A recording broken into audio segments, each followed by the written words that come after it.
말씀 나누겠습니다. 산상순 7번째 마태복음 5장 8절 말씀 함께 봉독하시죠. 마음이 청결한 자는 복이 있나니 저희가 하나님을 볼 것이미요. 아멘. 마음이 청결하면 하나님을 본다. 이게 오늘 우리가 공부할 내용입니다. 반복하여 드리는 말씀이지만 이 산상수훈의 내용은 이미 창세전에 신령한 복으로 복을 받은 이들에게서 나타나게 되는 증상과 반응과 현실에 대한 설명이라고 그랬습니다. 절대 복을 받을 수 있는 비결에 관한 그런 내용이 아니에요. 히브리어에서 복이라는 단어는 언약이라는 단어와 어근이 같아요. 복이라는 게 하나님의 언약에 의해 주어지게 되는 무상의 것임을 보여주는 것입니다.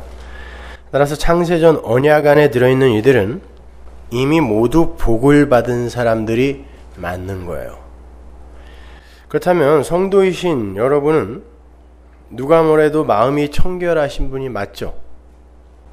복 있는 자는 마음이 청결하다 그러잖아요. 근데 찔리죠? 정말 여러분의 마음이 청결하십니까? 그리고 마음이 청결한 자는 하나님을 본다 그랬는데 그 하나님이 보이세요? 무슨 의미일까요, 이게요? 우리가 오늘 본문을 잘 이해하기 위해서는 먼저 마음이라는 게 무엇인지를 알아야 되겠죠. 성경은 마음이라는 단어를 심장이라는 단어와 혼용해서 써요. 그러니까 그 마음은 생명과 직결된 어떤 것이다 라는 거예요. 잠언 4장 23절 보세요. 무릇 지킬 만한 것보다 더욱 네 마음을 지켜라. 생명의 근원이 이에서 남이니라. 어디에서 난다 그래요? 마음에서 생명의 근원이 난대요. 그러니까 마음이 잘못되면 죽는 거예요. 예레미야 11장 20절 보세요. 공의로 판단하시며 사람의 심장을 감찰하시는 만군의 여호와예요. 여기서 심장이 마음이에요. 나의 원정을 죽게 하리었사오니 그들에게 대한 주의 보수를 내가 보리이다 하였느니라. 여호와는 인간의 외모가 아니라 마음을 감찰하시는 분이래요. 요한계시록에도 동일한 내용이 나옵니다. 계시록 2장 23절 보세요. 또 내가 사망으로 그의 자녀를 죽이리니 모든 교회가 나는 사람의 뜻과 마음을 살피는 자인 줄 알지라. 이렇게 하나님은 사람의 마음을 감찰하시고 살피시는 분이에요. 그 마음이 생명과 맞닿아 있으면 산 존재고 그 마음이 엉뚱한 것으로 향해 있으면 죽은 거예요. 그러니까 마음이란 지성과 정서와 의지를 다 포함한 인간의 전 인격이라고 생각하시면 돼요. 그게 마음이에요. 근데 그 마음이 청결할 수도 있고 더러울 수도 있다는 거예요. 주님은 단호하게 말씀하세요. 복받은 자는 마음이 청결하다. 끝. 복받은 자는 마음이 청결하다. 근데 문제가 있어요. 성경은 모든 보편적 인간들의 마음이 이 세상에서 제일 더러운 거라고도 이야기를 해요. 예레미야 17장 9절 보세요. 만물보다 거짓되고 심히 부패한 것은 마음이라. 이 세상에서 모든 걸 다 통틀어서 제일 더러운 거 하나 고르라고 그러면 사람의 마음이래요. 그럼 어떻게 되는 거예요? 모든 인간은 다 죽은 거란 뜻이죠. 그래서 사도 바울이 모든 인간을 죄와 허물로 죽은 자라고 하는 거예요.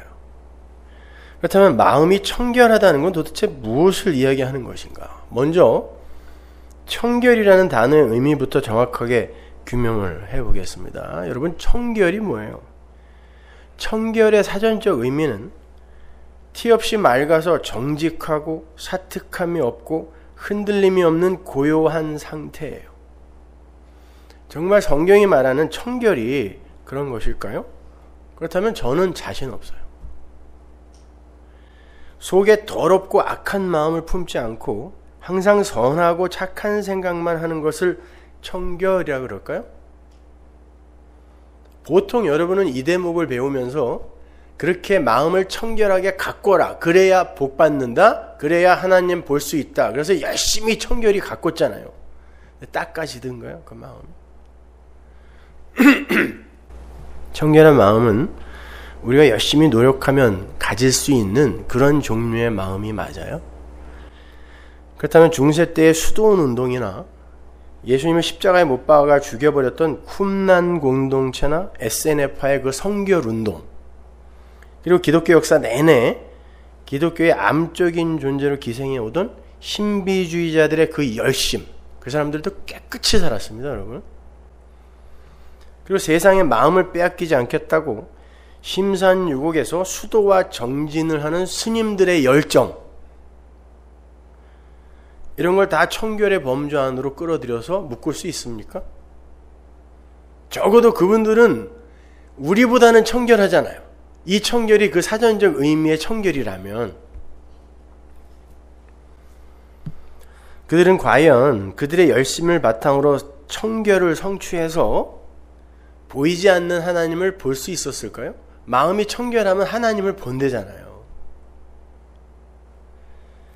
성경이 말하는 청결은 인간들이 수도와 정진과 열심을 통하여 만들어낼 수 있는 그런 종류의 청결이 아니에요.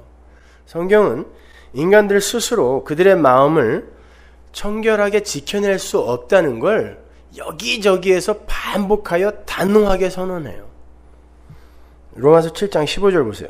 나의 행하는 것을 내가 알지 못하노니 곧 원하는 이것은 행하지 아니하고 도리어 미워하는 그것을 함이라.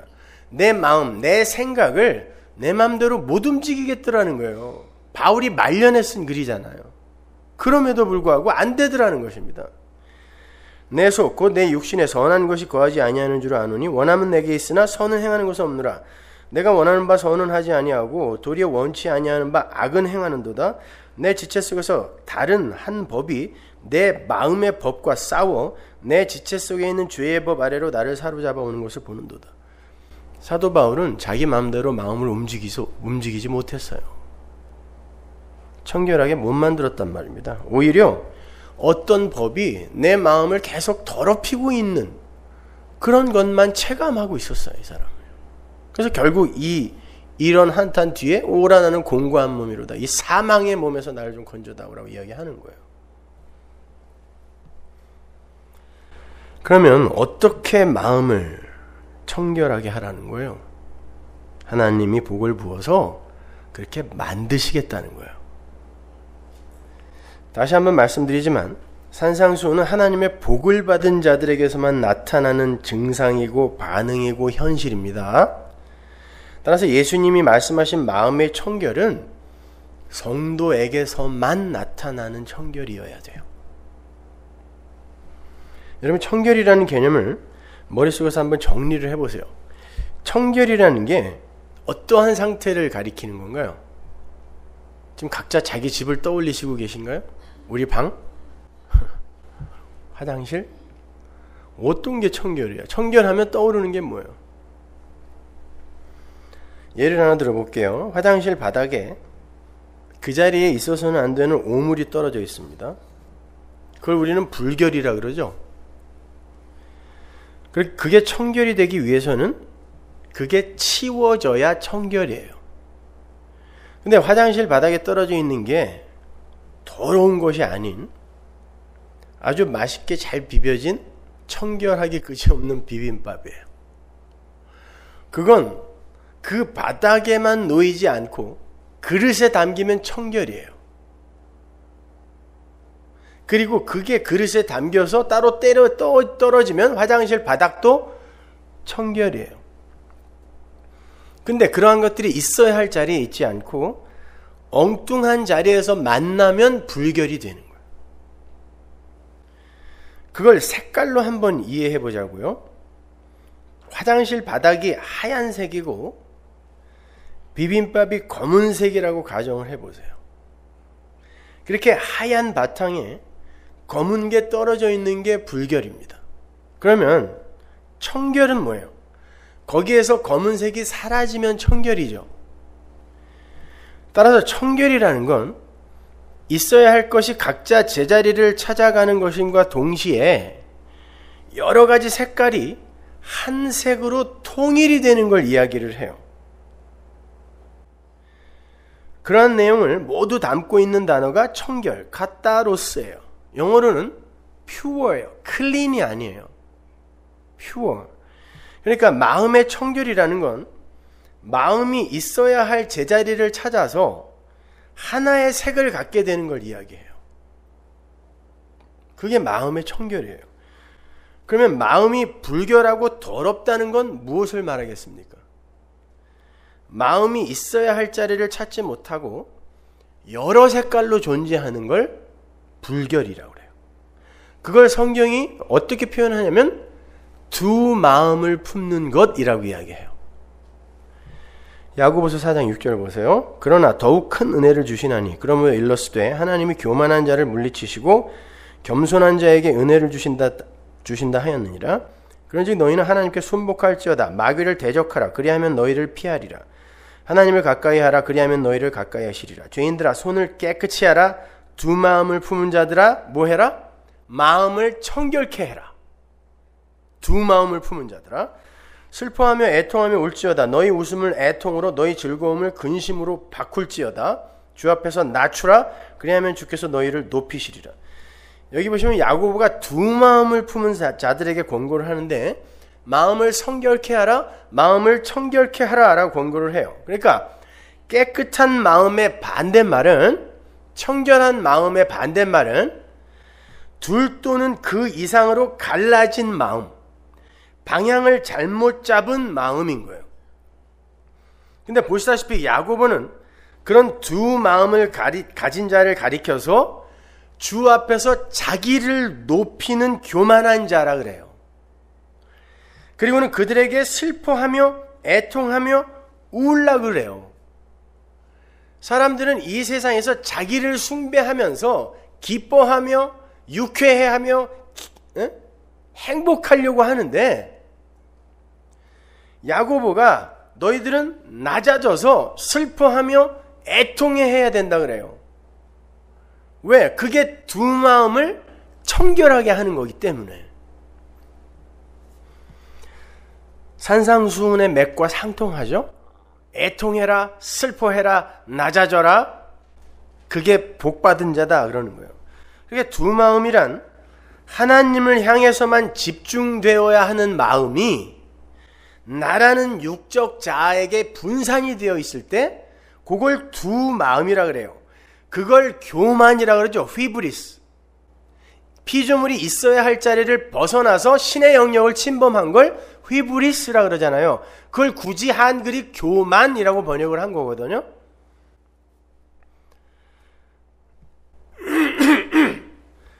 그러니까 그게 교만이고 그게 자신을 높이는 거예요. 그래서 예수님께서도 같은 산상수훈에서 두 마음을 품지 말라라고 말씀하시면서 사람이 두 주인을 섬길 수 없다 그러시는 거예요. 그리고 그 두 주인을 맘몬과 하나님으로 제시를 하죠. 맘몬은 재물로 번역이 됐지만 신의 이름입니다. 맘몬과 하나님. 근데 그 맘몬의 중심, 주인공은 누구예요? 나예요. 그러니까 나와 하나님 두 주인을 못 섬기는 거예요. 근데 오늘날 대부분의 기독교인이라고 하는 이들은 내가 주인이 돼서 하나님을 부리려고 하지 하나님의 종이 되어 그분의 뜻을 성취하는데 내가 쓰이는 걸 절대 원하지 않아요. 근데 하나님은 분명 두 주인은 못 섬긴다 그랬거든요. 그게 두 마음으로 갈라지는 거고 그게 부정한 마음이고 그게 하나님의 진노 아래 놓일 죄인의 실체란 말이에요. 마태복음 6장 24절 보세요. 한 사람이 두 주인을 섬기지 못할 것이니 혹 이를 미워하며 저를 사랑하거나 혹 이를 중히 여기며 저를 경히 여김이라. 너희가 하나님과 재물을 겸하여 섬기지 못하느니라. 자, 여기에 만문과 하나님을 두 주인이라고 하는데 여러분도 아시다시피 성경에서 사람을 붙들어서 가두어서 종으로 삼을 수 있는 존재는 딱 두 존재. 하나는 죄, 마귀죠. 그래서 죄의 종 그러잖아요. 너희들이 마귀의 세간이었다 그러잖아요. 그리고 너희 아비는 마귀다 그러죠. 그리고 하나는 하나님이에요.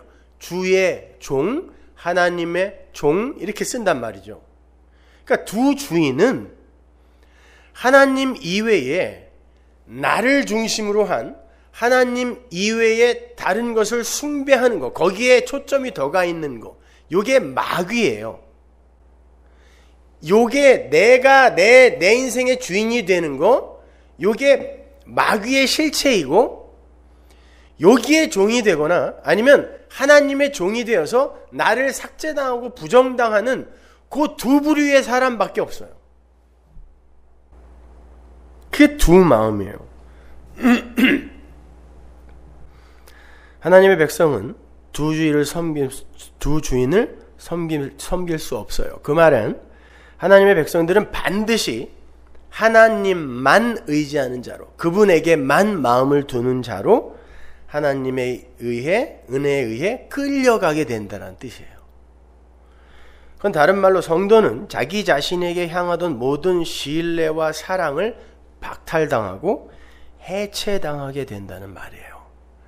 로마서 1장 28절 보세요. 또한 저희가 마음에 하나님 두기를 싫어하매 하나님께서 저희를 그 상실한 마음대로 내버려 두사 합당치 못한 일을 하게 하셨다.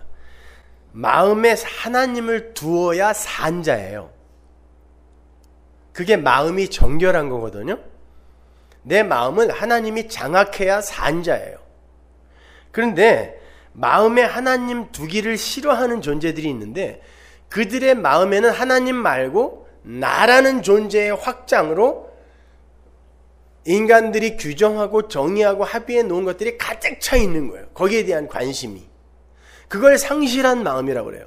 그걸 더러운 마음이라고 그래요. 근데 하나님이 그걸 그대로 놔두면 죽는 거예요. 지금 그러잖아요. 그렇게 니들이 하고 싶은 대로 그 마음에 하나님 이외에 다른 것을 끌어당겨 가득 채우고 있는 걸 하나님이 놔두면 저주다 그러는 거예요, 지금요. 그러면 하나님의 백성을 살리기 위해서는 어떻게 해야 돼요? 하나님 이외에 인간들이 붙들고 있는 거, 그들의 마음이 가 있는 대상을 하나님이 그들의 마음에서 하나하나 끊어내는 작업을 하는 거죠. 이게 마음의 청결이에요. 마음이 청결하게 되는 건 여러분이 할 수 있는 게 아니라 하나님이 신앙생활을 통하여 여러분의 인생 속에서 행하시는 거예요. 근데 그게 힘들어요. 그래서 애통, 심령이 가난함, 의에 줄이고 목마름 이런 것과 연결이 되어 마음이 청결한 자가 나오는 거예요. 그건 우리가 할 수 있는 게 아닙니다, 여러분. 하나님께서 우리를 그렇게 만들어 가시는데 그게 우리의 삶 속에서 청결로 하나님에게만 마음을 두는 상태로 이제 드러나게 되는 거예요. 조금씩 지향성으로요. 그런데 야고보는 1장에서 그렇게 두 마음을 품은 자들을 가리켜서 의심하는 자라고 부르고요. 한 마음으로 정결케 된 사람들을 믿는 자라고 불러요. 조금씩 이제 의미가 확실해지고 있는 거예요. 야고보서 1장 5절 보세요.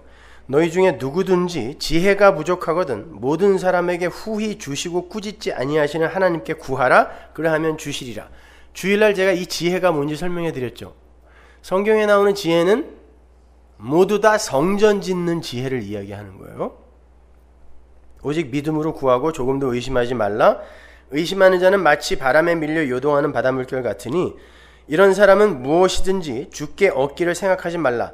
두 마음을 품어 모든 일에 정함이 없는 자로다. 이 말씀을 단순히 의심하면서 구하는 건 절대 하나님께서 응답하지 않는다 이런 뜻이 아니에요. 여러분 기도하면서 진짜 한 번도 의심해 본 적 없어요? 나는 할 때마다 의심이 가요. 안 들어주면 어떡하지? 이거 의심이잖아요. 근데 언제 우리가 한 번이라도 의심하지 않고 기도해 본 적이 있어요? 의심하면 안 돼. 의심하지 말아야지. 그럴수록 더 의심이 들잖아요. 안 될 것 같고. 근데도 그러한 기도가 응답되는 경우가 왕왕 있죠. 뭐예요? 할머니, 저 하나님이 일구이연하시는 거예요? 의심하지 않는다는 건 이게 될까 안 될까 하면서 조급해하면서 촐랑대는 걸 의심이라고 그러지 않아요. 성경에서는요. 그건 국어사전에 나오는 개념이고 믿음에서 비롯된 것이 아닌 걸 의심이라고 그래요. 성경은요. 믿음에서 비롯된 게 아닌 거. 이걸 의심이라 그래요. 그래서 믿는 자와 의심하는 자가 대조되고 있는 거예요. 로마서로 가보세요. 4장 18절. 아브라함이 바랄 수 없는 중에 바라고 믿었으니 이는 내 후손이 이같으리라 하신 말씀대로 많은 민족의 조상이 되게 하려 하심을 인함이라. 그가 백세나 되어 자기 몸에 죽은 것 같음과 사라의 태에 죽은 것 같음을 알고도 믿음이 약해지지 아니하고 믿음이 없어 하나님의 약속을 의심치 않고 믿음에 견고하여져서 하나님께 영광을 돌리며 약속하신 그것을 또한 능히 이루실 줄을 확신하였으니 그러므로 이것을 저에게 의로 여기셨느니라. 사도 바울이 뭘 몰라도 한참 모르는 거죠. 아브라함과 사라가 진짜 의심 안 했습니까? 의심했을 뿐만 아니라 킥킥거리면서 비웃기까지 했어요. 저 노인네가 노망 들었나 보다 이렇게. 근데 도대체 바울은 무엇을 근거로 아브라함과 사라는 절대 의심하지 않았다라고 이야기하는 걸까요? 여러분, 믿음의 주체는 누구죠? 1차적으로 하나님이죠. 하나님이 믿음으로 아브라함을, 믿음으로 사라를, 이게 히브리서 11장이잖아요. 히브리서 11장의 주어는 믿음이에요. 믿음이 그렇게 만들어낸 거거든요. 믿음에 의해 끌려가는 과정 속에 있는 이가 한 모든 행위는 의심치 않음이에요. 그게. 왜냐하면 믿음에 의해 끌려가면서 믿음을 향하여 가는 이이기 때문에 그게 의심치 않음이에요. 그래서 바울이 그가 의심하지 않았다라고 하는 거예요. 그러니까 여러분이 갖고 있는 그러한 정의들은 다 내려놓고 다시 싸우면서 성경을 이해하셔야 돼요. 그렇게 그냥 국어사전의 개념대로만 여러분이 성경을 보시게 되면 이런 내용들은 전혀 이해가 안 되는 거예요. 정리를 하면 이렇게 됩니다. 청결하지 못한 불결한 마음은 마음이 하나로 모아지지 못하고 두 마음으로 갈라져 있는 상태를 말하는데 그 두 마음은 의심하는 마음이고 의심하는 마음은 믿음이 없는 상태를 말하는 거예요. 여기까지 이해가 가시죠? 그렇다면 반대로 청결한 마음은 무엇일까? 하나님의 믿음에 의해 영생이라는 목적지로 끌려가면서 자기 자신을 향한 숭배의 마음을 하나님께 뺏겨가는 그 모든 과정과 결국을 마음의 청결이라고 하는 거예요. 마음이 한 곳으로 모아지는 상태. 그래서 야고보가 지혜 없는 자들에게 지혜를 구하라고 하면서 그 지혜는 나를 하나님이 온전히 거하는 완전히 깨끗한 하나님의 성전으로 만드는 지혜잖아요. 그러니까 지혜를 구하라라고 하면서 의심하지 말고 구하라고 한 거예요. 그 말은 하나님께서 지혜를 주실까 안 주실까 의심하지 말고 구하라는 게 아니라 의심하지 않는 자, 그게 뭐라 그랬어요? 믿음이 있는 자, 그게 마음이 청결한 자로 부름을 받은 자잖아요. 그러한 자들은 성전으로 지어져 가는 지혜를 구하게 된다는 거고, 그렇게 믿음을 선물 받은 자들은 그 구하는 것을 반드시 받게 된다는 뜻이에요. 왜냐하면 하나님의 원래의 목적지가 하나님이 온전히 거하는 성전으로 지어내는 거죠. 그러면은 결국은 그 존재의 주체성이 완전히 이제 삭제되고 부정되는 거잖아요. 그래야 하나님이 들어가서 온전한 처소로 그를 장악하죠. 그러니까 그렇게 창세전 언약에 의해 하나님에 의해 부름을 받은 자들은, 믿음을 선물 받은 자들은 결국 하나님, 저 하나님의 성전으로 온전히 지어지게 해주세요라는 기도를 하게 되고 그건 반드시 준다란 뜻이에요. 그래서 의심하지 않고 구해야 준다라고 하는 거지, 의심하지 않고 구하는 건 다 받을 수 있으니까 뭐 마인드 컨트롤을 해서라도 의심하지 마, 이건 아닌 거죠. 아무리 의심하지 않고 구해보세요. 주시나? 안 줘요. 성경은 그러한 처세나 삶을 살아가는 방법론에 관한 그런 내용이 단 한 줄도 적혀 있지 않아요. 하나님의 백성이 거룩한 성 새 예루살렘으로 지어져 가게 되는데 필요한 은혜와 능력과 긍휼, 그 지혜, 그건 반드시 준다는 거예요. 그런데 그게 뭐였죠? 제가 창세기 1장부터 하나님의 신이 수면 위에 운행한다, 거기서부터 시작해서 쭉 설명해 드렸는데 뭐예요? 성령이었잖아요. 예? 성령이 우리 안에 들어오셔서 지혜가 되셔서 우리를 하나님의 백성으로 완성해내는 거잖아요. 그래서 예수님이 이렇게 말씀하시는 거예요. 누가복음 11장 13절. 너희가 악할지라도 좋은 것을 자식에게 줄 줄 알거든 하물며 너희 천부께서 구하는 자에게, 다른 데서는 좋은 것이라고 했지만 여기는 성령을 주시지 않겠느냐 그러는 거예요. 두드려라 열릴 것이다. 찾아라 주실 것이다. 그래 놓고 구하는 자에게 왜 좋은 거 안 주시겠니? 그랬단 말이에요. 근데 그 좋은 게 성령이었단 말이에요. 이게 같은 말이에요. 하나님은 성령을 당신의 백성에게 지혜를 주셔서 그를 마음이 청결한 자로 만들어내는 거예요. 그렇게 깨끗이 비워져야 하나님이 들어가니까 청결함, 청결, 그리로 우리를 끌고 가시는 거란 말입니다.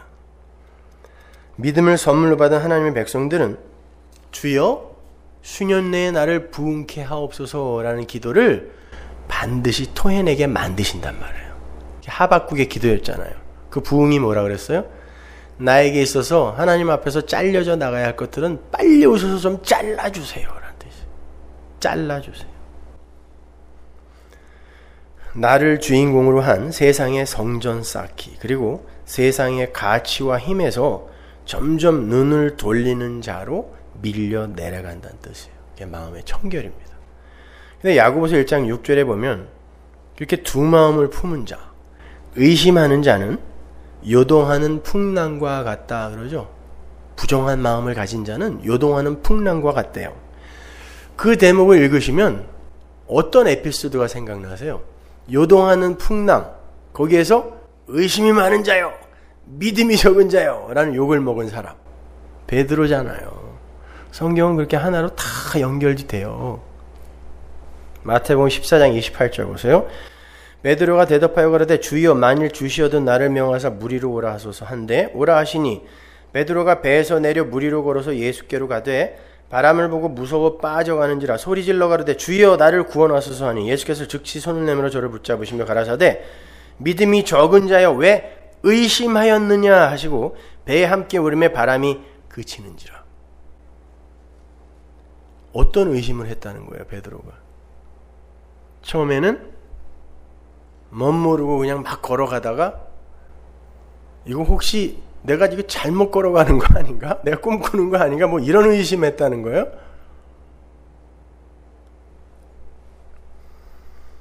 베드로가 요동하는 풍랑 위에서 예수님에게 부탁을 합니다. 무리를 걸을 수 있게 해달라는 거였어요. 28절에 보면 거기에 명하사라는 단어가 있죠. 베드로가 지금 예수님의 말씀의 권능을 바라보고 있는 거예요.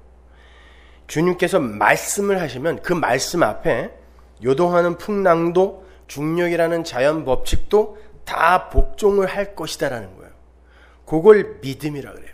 예수님께서 오라라고 말씀을 하세요. 말씀이 드디어 권능을 발휘하기 시작하죠. 그랬더니 정말 그 말씀 앞에 자연이 순복을 해요. 자연의 법칙이 말씀에 딱 가로막혀서 지휘를 못하는 거예요. 만류인력도 다 없어져 버려요. 그 순간에. 그걸 깨닫고 인정하는 거, 그걸 믿음이라고 그래요. 모든 게 하나님의 뜻 아래에 복종되어지고 있는 것임을 인정하고 나가 중심이 된 역사라는 상황과 현실에서 자유하게 되는 그런 게 믿음인 거고, 그렇게 만들어내시는 게 또한 믿음이에요. 하나님의 믿음이 우리를 그렇게 만들어내는 거예요. 하나님의 뜻이라면 이 현실과 이 상황은 내가 이렇게 휘둘릴 만한 것이 아니다. 이 믿음을 발휘하는 자로 하나님의 믿음이 만들어낸단 말입니다. 그게 믿음이거든요. 물론 그 역사라는 상황과 현실 속에는 자기 자신의 가능성과 공로와 업적과 능력도 모두 포함이 되는 거예요. 그 모든 것들이 하나님의 뜻 안에서 하나님의 언약을 이루는데 필요할 도구일 뿐이지 나에게 닥치는 사건, 현실 다 마찬가지예요. 하나님의 뜻을, 하나님의 언약을 이루는데 다 필요한 도구일 뿐이며 자기 자신에게 사유될 수 있는 게 아님을 알 때 성도는 자유하게 되는 거예요. 그걸 믿음이라 그래요. 근데 그러한 믿음으로 요동하는 무리를 걷던 베드로가 이건 믿음과 의심이 무엇인지를 설명하기 위해 하나님이 지금 그렇게 연출을 하시는 거지, 베드로가 어떤 놈이다를 여러분이 거기에서 분석하시려고 하면 안 돼요. 그렇게 무리를 걷던 베드로가 믿음을 갖고 정결한 마음으로 주님만 바라보며 그분의 말씀의 능력이 이 풍랑을 잠잠케 할 것이고 이 풍랑이 나를 잡아먹지 못하게 할 것이다 라는 것을 믿는 믿음, 이게 정결한 마음이잖아요. 청결한 마음이잖아요. 그 상태에서는 무리를 걷던 베드로가 갑자기 자신의 능력과 현실을 바라볼 때 내가 이거 무리를 걸을 수 있는 사람이 맞나?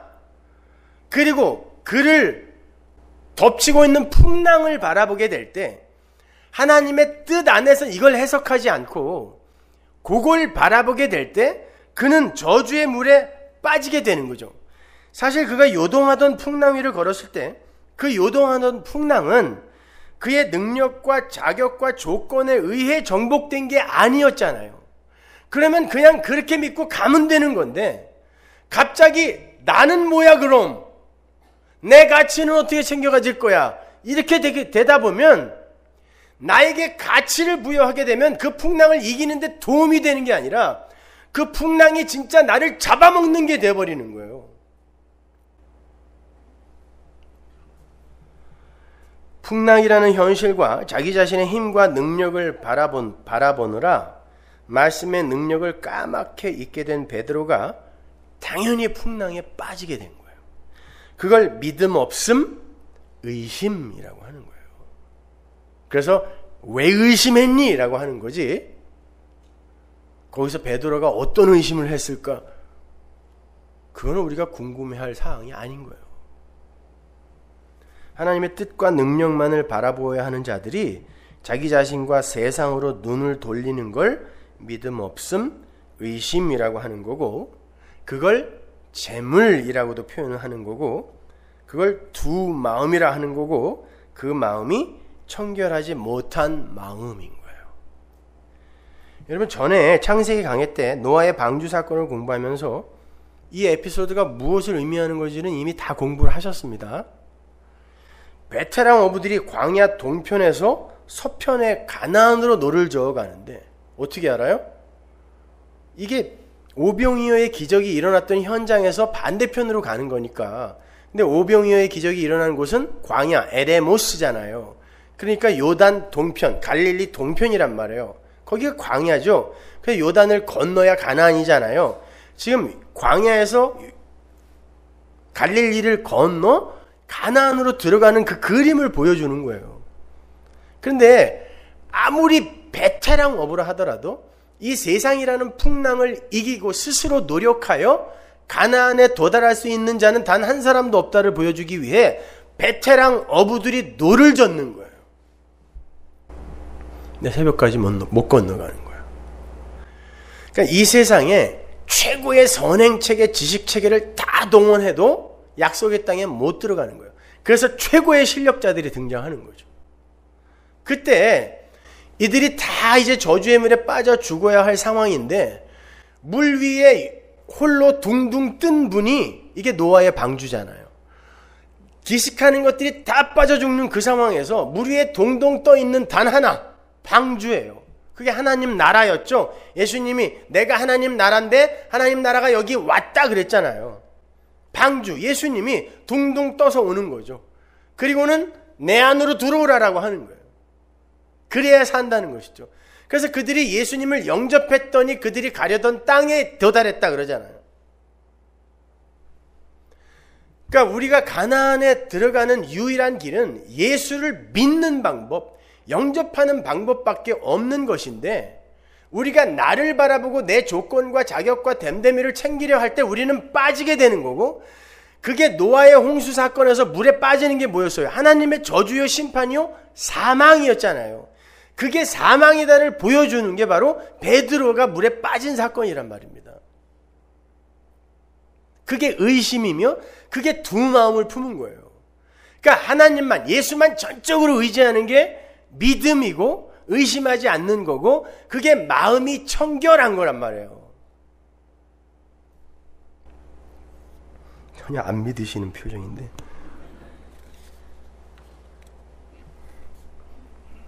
제가 성경 구절들 다 찾아 드릴게요. 여러분이 가지고 있던 틀을 한번 다 부수고 들어보세요. 어차피 깨끗하지도 않은 그런 마음들을 지금 나는 청결하게 되어 있다라고 지금 속이고들 앉아 있으니까 그렇게 뻔뻔스러운 얼굴로 저를 쳐다보면서 무슨 얘기하는 건가? 아니잖아요. 그 더러운 마음을 왜 자꾸 청결하다고 사기를 치고 계세요?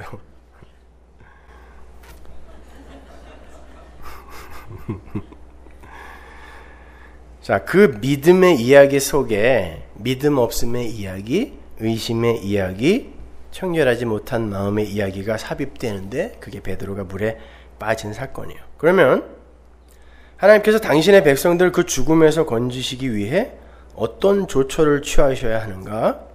자기 자신에 대한 신뢰와 사랑과 관심을 더 이상 가지지 못하게 그 사람의 육적 자아를 쳐가시는 거예요. 그래야 그가 살아요.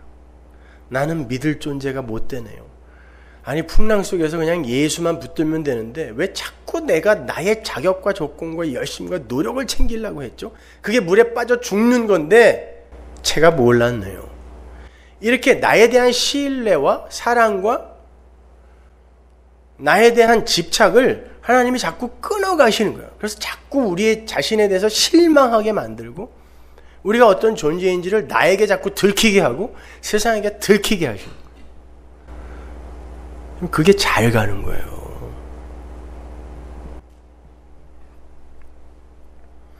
따라서 마음이 청결하다는 건 하나님께서 두 마음을 품은 자의 삶 속에 찾아가셔서 나를 향한 그 마음을 쳐내심으로 말미암아 하나님의 은혜만을 의지하게 만드시는 그 작업 속에서 나타나는 성도의 현실을 말하는 거예요. 그렇게 되면 인간의 모든 현실들이 자신이 감당해내고 이겨내야 할 저주의 풍랑으로 보이는 게 아니라 서서히 하나님의 뜻 안에서 진행되어지는 은혜의 현실로 보이기 시작해요. 나는 견디기 힘들어도. 그게 이 세상 속에서 하나님을 본다라고 하는 거예요. 마음이 청결해야 하나님을 본다가 그 말이란 말입니다. 바로 이 이야기가 아주 상세하게 예언이 되어 있는 곳이 우리가 지난주에 찾아서 읽어보았던 에스겔서의 새 언약의 선포 장면이에요. 중요한 부분이니까 다시 한번 읽고 가겠습니다. 에스겔서 36장 17절. 인자야, 이스라엘 족속이 그 고토에 거할 때에 그 행위로 그 땅을 더럽혔나니 나보기에 그 소위가 월경 중에 있는 여인의 부정함과 같았느니라. 그들이 땅 위에 피를 쏟았으며 그 우상들로 더럽혔으므로 내가 분노를 그들 위에 쏟아 그들을 그 행위대로 심판하여 각국에 흩으며 열방에 해쳤더니 그들의 이른바 그 열국에서 내 거룩한 이름이 그들로 인하여 더러워졌나니 곧 사람들이 그들을 가리켜 이르기를 이들은 여호와의 백성이라도 여호와의 땅에서 떠난 자라 하였음이니라. 그러나 이스라엘 족속이 들어간 그 열국에서 더럽힌 내 거룩한 이름을 내가 아꼈노라. 그러므로 너는 이스라엘 족속에 이르기를 주 여호와의 말씀에 이스라엘 족속아 내가 이렇게 행함은 너희를 위함이 아니요 너희가 들어간 그 열국에서 더럽힌 나의 거룩한 이름을 위함이라. 열국 가운데서 더럽힘을 받은 이름 곧 너희가 그들 중에서 더럽힌 나의 큰 이름을 내가 거룩하게 할지라. 내가 그들의 목전에서 너희로 인하여 나의 거룩함을 나타내리니 열국 사람이 나를 여호와인 줄 알리라. 나의 주 여호와의 말이니라. 내가 너희를 열국 중에서 취하여내고 열국 중에 모아서 데리고 고토에 들어가서 맑은 물로 너희에게 뿌려서 너희로 정결케 하되 곧 너희 모든 더러운 곳에서와 모든 우상을 섬김에서 너희를 정결케 할 것이며 또 새 영을 너희 속에 두고 새 마음을 너희에게 주되 너희 육신에서 굳은 마음을 제하고 부드러운 마음을 줄 것이며 또 내 신을 너희 속에 두어 너희로 내 율례를 행하게 하리니 너희가 내 규례를 지켜 행할지라. 내가 너희 열조에게 준 땅에 너희가 거하게 되고 거하여 내 백성이 되고 나는 너희 하나님이 되리라. 여기 보시면 마음을 정결케 하겠다는 말씀도 나오고 내 영과 내 신을 그 속에 두겠다라는 말씀도 나오죠. 이 말씀은 야고보서 1장에 의심하지 않는 자들, 두 마음을 품지 않은 자들이 지혜를 구하면 반드시 받게 된다, 성령을 구하면 반드시 받게 된다라는 그 말씀과 누가복음 11장에 구하는 자에게 성령을 주시지 않겠느냐라는 말씀이 성취되고 있는 모습이에요. 성령이, 여호와의 영이 들어와서 그 마음을 깨끗이 씻어서 새 마음으로 만들어내는 거예요. 그게 마음이 정결케 됨이란 말입니다. 그러니까 지혜, 즉 성령이 부어진 자의 마음이 청결하게 되어서 그들이 하나님의 백성이 되고 하나님이 그들의 하나님이 되는 거, 요 새 창조의 이야기가 바로 마음이 청결한 자는 복이 있나니 너희가 하나님을 볼 것이다 안에 다 들어가 있는 거란 말이에요. 나는 너희를 청결하게 만들었다는 거예요. 뭘로? 예수의 피로요. 그래서 너희들은 이 세상 속에서 청결한 자, 나를 하나님 취급해 주는 자, 네가 하나님처럼 살려고 나를 이용하는 게 아니라 나를 하나님 대우해 주는 자로 이 세상에서 그렇게 까여간다는 거예요. 이상한 말이 나오네. 그게 여러분의 인생인 거예요. 마음을 청결하게 해주는 주체가 누구예요? 누가 닦아준다 그래요? 니들 보고 닦거라 안 그러잖아요. 내가 닦아준다 그래요. 청결하게 해주는 이가 하나님이란 말입니다. 그러니까 이런 대목을 읽으면서 여러분이 마음을 어떻게 하면 청결하게 할까? 그거 고민하시면 안 돼요.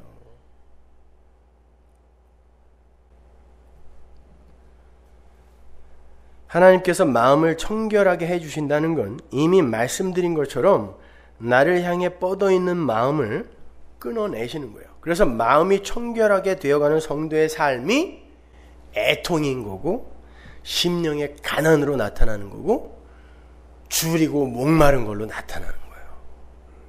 잘려가니까, 부수어져 가니까.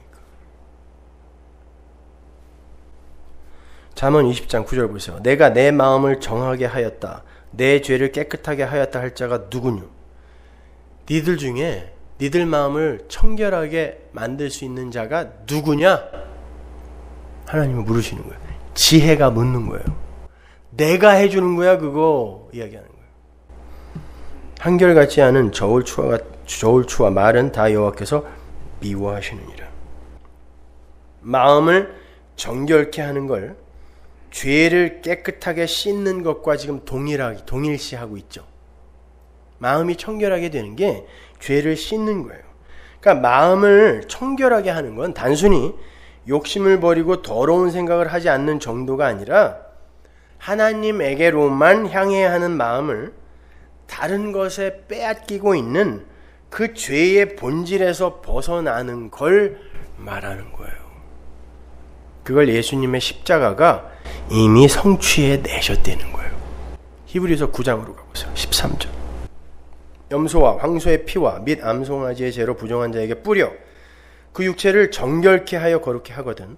하물며 영원하신 성령으로 말미암아 흠없는 자기를 하나님께 드린 그리스도의 피가 어찌 너의 양심으로 마음으로 죽은 행실에서 깨끗하게 하고 살아계신 하나님을 섬기게 못하겠느냐. 뭐가 마음을 정결하게 해요? 어린 양의 피, 그리스도의 피가요. 이렇게 마음이 청결하다는 건 바로 그 예수의 피만 의지하게 되는 부인되어져 가는 성도의 현실, 그걸 말하는 거예요. 오직 예수의 피만이 나를 청결하게 할 수 있습니다라고 그것만 의지하는 거. 그래야 내가 나의 가능성이나 나라는 존재에 대해 의지하지 않고 의존하지 않을 수 있고, 이 세상의 다른 선행체계, 지식체계 같은 것들에, 이 세상의 어떤 가치나 힘 같은 것들에 나를 부탁하지 않을 수 있는 거잖아요. 그게 마음의 청결이란 말입니다. 출애굽기 19장 10절 보세요. 여호와께서 모세에게 이르실 때 너는 백성에게로 가서 오늘과 내일 그들을 성결케 하며 그들로 옷을 빨고 모세가 산에서 내려 백성에게 이르러 백성으로 성결케 하니 그들이 자기 옷을 빨더라. 옷만 빠르면 성결하게 되나요? 왜 출애굽기에서 하나님이 자기 백성들에게 시내산에서 너희들은 정결케 돼야 돼, 정결케 돼야 돼 이렇게 반복하여 말씀하시죠? 그리고 왜 옷을 빨게 하실까요? 이게 요한계시록에 나오잖아요. 계시록 7장 14절에 보면 큰 환란에서 나오는 하나님의 백성들이 있는데 흰 세마포 옷을 입고 있어요. 근데 그 옷을 어디에 빨았다 그래요? 어린 양의 피에 빨았다 그러죠. 그 이야기를 하기 위해서 출애굽기 19장에서 이 이야기를 장치로 끼워 넣는 거란 말이에요. 여러분의 마음이 정결케 되는 유일한 길은 예수의 피예요. 그거를 믿는 거예요. 그러니까 십자가의 피 공로 이외에 거기다가 다른 걸 섞어버리는 행위를 통틀어서 청결하지 않은 거, 마음이 청결하지 않은 거이라고 하고, 그걸 바로 의심이라고 하는 거고 믿음 없음이라고 하는 것이며, 그게 바로 두 마음을 품은 게 되는 거예요. 예수 그리스도의 십자가 피 공로 그 이외에 다른 걸 섞는 거. 그래서 사도 바울도 마음이 청결하지 않은 자들의 모습을 이렇게 묘사를 하는 거예요. 고린도후서 2장 11장 2절 보세요. 내가 하나님의 열심으로 너희를 위하여 열심 내노니 내가 너희를 정결한 처녀로 한 남편인 그리스도께 드리려고 중매함이로다. 뱀이 그 간계로 이와를 미혹해 한 것 같이 너희 마음이 그리스도를 향하는 진실함과 깨끗함에서 떠나 부패할까 두려워하노라. 어떤 게 마음이 깨끗함에서 떠나 부패하는 건지 보세요. 만일 누가 가서 우리의 전파하지 아니한 다른 예수를 전파하거나 혹 너희의 받지 아니한 다른 영을 받게 하거나 혹 너희의 받지 아니한 다른 복음을 받게 할 때에는 너희가 잘 용납하는구나. 요 이야기를 하기 위해서 너희들이 마음이 깨끗함에서 떠나 부패하고 더럽게 될까 두려워해라 라고 이야기하는 거예요. 그러니까 마음이 정결하면서 깨끗하면서 떠나 부패하게 되는 게 뭐예요? 사도 바울이 전한 예수 그리스도의 피복음, 십자가 복음 이외에 거기에 율법주의, 유대주의 등의 영지주의 등의 이런 잡티가 막 붙어버리는 거, 이게 마음이 청결치 않은 거예요. 근데 유대주의, 율법주의가 뭐예요? 성공주의, 신비주의가 뭐예요? 인간이 주인공이 되는 거예요. 인간의 가능성과 힘을 여전히 의지하는 거예요. 그들의 무력함을 인정하지 않는 거, 이게 유대주의, 율법주의잖아요. 이게 마음이 더러운 거란 말이에요. 그러니까 마음이 청결하게 되면 여러분은 여러분 자신이 이 역사 속에서, 시간 속에서 계속 두들겨 맞고 있는 것을 체감하게 돼요.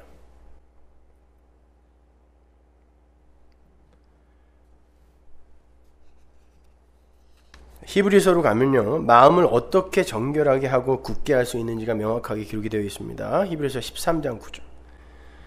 여러 가지 다른 교훈에 끌리지 말라 또 나오죠. 십자가 복음 이외에 다른 거에 끌리지 말아라. 마음은 은혜로서 굳게 함이 아름답고 식물로서 할 것이 아니에요. 식물은 뭐냐면 먹는 거, 절기 이런 것 같고, 유대주의, 율법주의가 초대교회 안으로 뛰어들어왔다고요. 거짓 선지자, 거짓 교사들이. 그런 걸로 마음이 정케 되는 거 아니야. 마음은 은혜로만 정케 되는 거니까 다른 교훈에 끌리지 말아라 라고 이야기하는 거예요. 히브리서 10장으로 한번 가보세요. 22절. 우리가 마음의 뿌림을 받아 양심의 악을 깨닫고 몸을 맑은 물로 씻었으니 참 마음과 온전한 믿음으로 하나님께 나아가자. 마음의 청결은 우리 마음에 예수의 피가 뿌려짐으로 성취되는 거라는 거예요. 히브리서 기자가 맑은 물로 씻은 참 마음을 온전한 믿음이라고 부르죠. 온전한 믿음, 예수만 꽉 의지하는 온전한 믿음이 물로 씻은 참 마음, 청결한 마음이라는 뜻이에요. 바울은 어떻게 청결한 마음을 설명하는지 보세요. 디모데후서 3장 8절.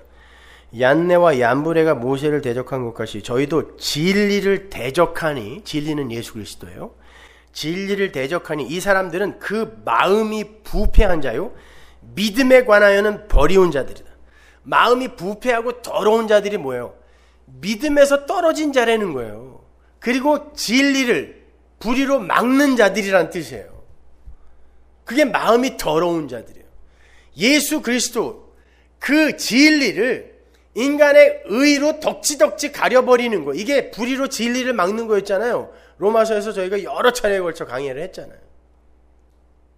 그게 믿음 없음이죠. 예수만 믿어야 되는데 인간들이 자기들의 행위를 자꾸 의지하는 거, 그게 마음이 부패한 거예요. 더러운 거란 말입니다. 사도행전에서 누가는 어떻게 설명하는지 보세요. 사도행전 15장 9절. 믿음으로 저희 마음을 깨끗게 하사 저희나 우리나 분간치 아니하셨느니라. 무엇로 마음을 깨끗하게 하셨다고요? 믿음으로. 그 믿음은 1차적으로 하나님의 믿음이고 우리의 믿음인 거예요. 믿음으로만 마음이 청결하게 돼요. 그 말은 예수만 믿는 자, 하나님 저는 안 되네요. 왜 여전히 제 마음이 이렇게 더럽죠? 오히려 마음을 깨끗하게 먹으려고 애쓰다가 어떻게 한번 딱 됐을 때, 야, 정말 이렇게 깨끗한 마음 보셨어요? 이거보다 지저분한 자기 마음 때문에 고민하면서, 하나님, 저 예수의 은혜 아니었으면 어떻게 할 뻔했습니까? 이 마음 이거 갖고 어떻게 하나님 앞에 갈 뻔했어요? 하는 그 사람이 마음이 청결한 거예요.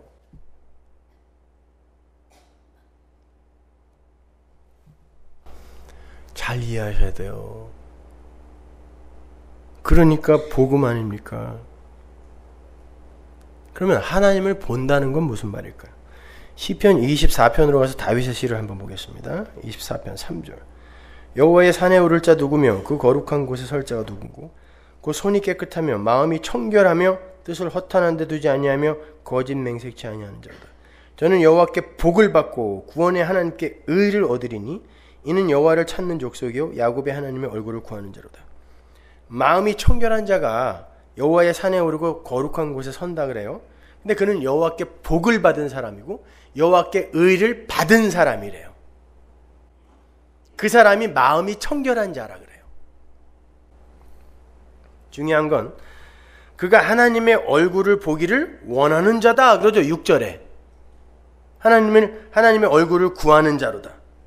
그렇다면 하나님의 얼굴을 보는 자는 여호와의 복을 받은 마음이 청결하고 하나님께 의를 얻은 자들이란 뜻이죠. 바로 그 아래로 내려가면 여호와를 보게 되는 마음이 청결한 자가 어떠한 자들인지가 명확하게 나오는데 시편 24편 7절 보세요. 문들아 너희 머리를 들지어다. 영원한 문들아 들릴지어다. 영광의 왕이 들어가시리로다. 영광의 왕이 뉘시뇨. 강하고 능한 여호와시요 전쟁에 능한 여호와시로다. 여러분이 많이 부르는 찬양이잖아요. 여러분들이 이렇게 찬양 부를 때 이분들이 이거 알고 부르시는 건가? 가끔 그래요. 그래서 머리를 제가 가끔 긁적거리고 있는데, 전쟁에 능하신 승리의 여호와가 문 안으로 들어가죠. 이거 레위인들이 외치던 소리예요. 이게 문들아 들어와라. 이게 문 열어라 라는 뜻이야. 성소의 문을 열어라 라는 뜻이에요. 마음이 깨끗하고 정결한 자에 대한 이야기를 하시다가 갑자기 성소의 문을 열어라. 왜? 여호와, 전쟁에 능하신 여호와가 이겼다란 뜻이에요. 근데 성소는 어디예요? 하나님이 거하시는 좌소예요. 성전. 그 문 열어라. 그 말은 마음이 청결한 자는 지 마음을 자기가 주인이 되어서 아주 철옹성처럼 꼭꼭 닫고 있다가 하나님이 그를 이기시고 그 성전을 열고 전쟁에 이기신 하나님이 들어가서 거기를 꽉 채우는 거. 이게 마음이 청결한 거고 그가 하나님을 보는 자란 말이에요. 그러면 그렇게 나를 이기신 하나님이 성소의 문을 열고 내 안으로 들어와서 나를 꽉 채우게 됐을 때 나는 어떻게 되는 거예요? 나는 부정되는 거예요. 그 자리가. 그렇게 내가 부정되어지는 자리에서 이게 바로 하나님의 선한 뜻이다를 알아먹는 게 여호와를 보는 거예요. 보이지 않는 하나님을 어떻게 봐요? 그 우리의 일상, 보이는 일상과 역사 속에서, 인생 속에서 하나님의 뜻을 분별해내는 거예요. 이게 하나님이 이끌어 가시는 게 맞구나라고 인정해내는 걸 여호와를 본다라고 이야기한단 말입니다. 시편 73편으로 가시면 하나님을 본다는 게 무슨 의미인지 조금 더 구체적으로 이해하실 수 있어요. 시편 73편 1절. 하나님이 참으로 이스라엘 중 마음이 정결한 자에게 선을 행하시나. 지금 마음이 청결한 자가 이제 하나님을 볼 것인데 그들에게 하나님이 선을 행하신다 그래요. 근데 그 선의 내용이 여러분이 너무나 잘 아는, 마음이 청결한 자들이 겪어내야 하는 그 내용이 여러분이 너무나 잘 아는 시편 73편이에요. 근데 그게 무슨 내용이었어요? 어떻게 하나님을 모르는 저들은 죽을 때도 때깔이 곱게 저렇게 죽고 고통이 없이 죽고, 어떻게 돈을 안 벌려고 해도 저렇게 더 많이 벌고 살이 쪄서 눈알이 다 튀어나오나요?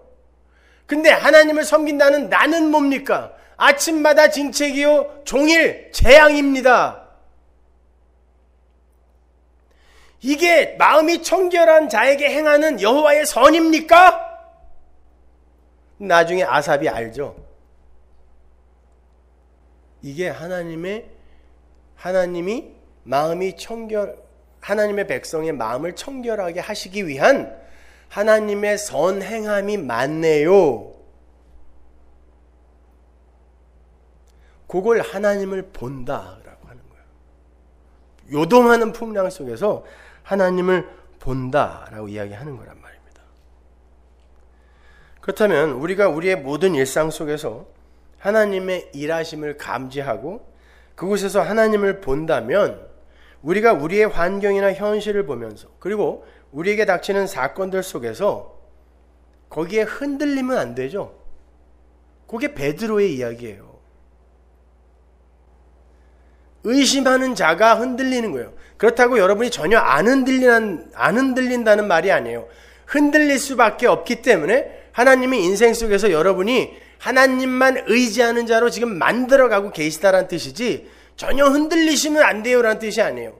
그러나 이 복음을 들으면 들을수록, 알면 알수록 조금씩 거기에서 요동치 않게 된다고요. 시편 46편 1절 보세요. 하나님은 우리의 피난처시오 힘이시니 환난 중에 만날 큰 도움이시라. 그러므로 땅이 변하든지 산이 흔들려 바다 가운데 빠지든지 바닷물이 흉흉하고 뛰놀든지 그것이 넘심으로 산이 요동할지라도 우리는 두려워 아니하리로다. 10절. 이르시기를 너희는 가만히 있어 내가 하나님됨을 알지어다. 땅과 바다는, 역사 속의 땅과 바다는 흉흉하고 요동칠 수밖에 없어요. 그런데 하나님을 피난처로 삼지 않은 자들은 그것과 함께 요동칠 수밖에 없어요. 근데 너희는 가만히 있으라는 말은 아무것도 하지 말고 가만히 있으란 말이 아니라 뿌리 박고 움직이지 말란 뜻이에요. 너희는 가만히 있어. 왜? 피난처가 나거든. 이미 너는 방주인 내 속에 들어와 있는데 거기에 흔들리면 안 된다는 거. 그게 너를 절대 못 죽여란 뜻이에요. 그래서 너희는 가만히 있어. 이게 마음이 청결한 자예요. 너를 보지 말고 네 현실을 보지 마. 그거 보면 너 사망의 문에 빠지게 돼 있어. 그거 이겨보겠다고 네가 애쓴다? 거기서부터 너 물에 한 발씩 빠지기 시작해. 일단 나를 붙들으라는 거예요. 그래야 안 빠져요. 그게 가만히 있어요. 우리가 가만히 있으므로 하나님이 열방과 세계 중에서 높임을 받는 거예요. 이게 역사의 목적이라 그랬잖아요. 우리가 애써서 헤엄쳐서 가나안으로 건너가는 거, 이거 하나님이 원하지 않으세요. 하나님의 이름과 능력이 열방과 세계 중에 높임을 받는 그 자리에 쓰임 받으셔야 돼요, 여러분은요.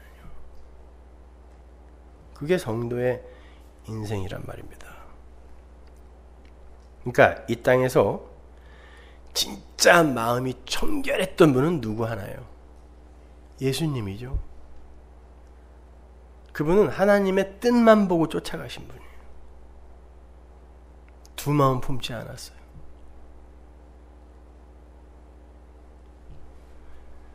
예수님은 하나님이셨음에도 불구하고 아버지 하나님의 뜻에만 관심이 있으셨어요. 오로지 한 곳만 바라봤어요. 아버지의 영광. 그게 청결한 마음이에요. 그리고 십자가 안에서조차 아버지의 뜻을 보신 분이에요. 아, 이게 아버지의 뜻이군요. 아버지, 이렇게 하여 당신의 백성들을 자녀 삼으시는 아버지의 그 놀라운 지혜와 언약의 성취와 능력과 영광과 긍휼과 사랑이 이 안에 들어있는 거군요. 십자가에 매달려서. 그게 아버지를 보는 거예요.